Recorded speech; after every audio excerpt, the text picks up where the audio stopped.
A harassment technique seemingly inspired by science fiction is reportedly being used to torment Chinese people, specifically those who dare to stand up against government corruption.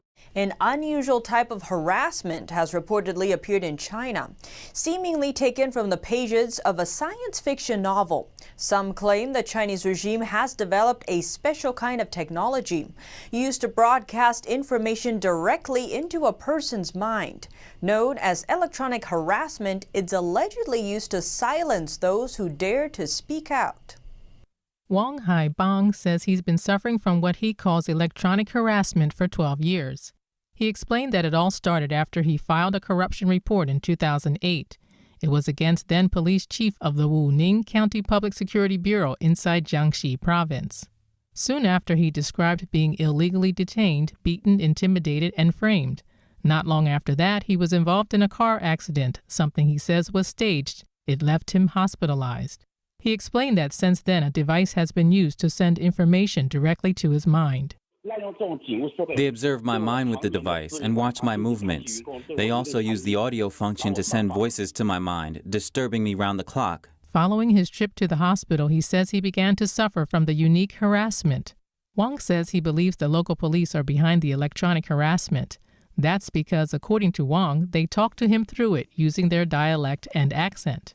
They don't talk about anything else. They only talk about what I'm doing, disturbing me no matter what I do. No matter what, they'll make noise and talk to me. Wang told us that sometimes he can hear 5 or 6 people talking simultaneously, even up to a dozen. He explained that to him it seems that they take shifts talking, insulting, and denouncing him, in an effort to spark his anger and make him talk back. According to him, the technology makes it so that only he can hear the noise. He describes it as a never-ending battle in his mind. The local officials are too corrupt. They seek to kill you with this torture. They thought I couldn't last 2 years. They never imagined I would make it this long.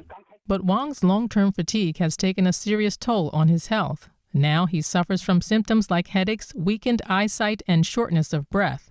Despite the symptoms, Wang says that his mental health is intact.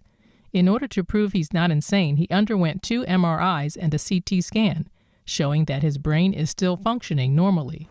Wang began in Beijing in 2015. It's taken him 4 years to get confirmation about the technology from China's Ministry of Public Security. The reception staff of the Public Security Ministry said that they indeed have this kind of equipment. It's very expensive. It's available in all police departments at the county level and above. The equipment can monitor your thinking and send voices to your mind and talk to you in your head. That's what they said. Wang says the Chinese Communist Party, or CCP, currently uses the technology to control tens of thousands of people. He says he's also spoken with other victims who describe suffering the same round-the-clock noise in their minds. Some of them reportedly couldn't bear it and are believed to have committed suicide, but more and more victims have started to speak out. The CCP hasn't hidden its intention to weaponize mind control. Regime media mouthpiece Xinhua reprinted an article earlier last year speaking highly of the technology's military and wartime value. The article says the purpose of mind control weapons is not the destruction of an enemy's flesh, but of his will. It also says the new technology doesn't require a chip implanted in the human brain. Instead, electromagnetic waves, light, sound waves, smells, among other things, can be used. Reporting by Xu Wenhui, NTD News.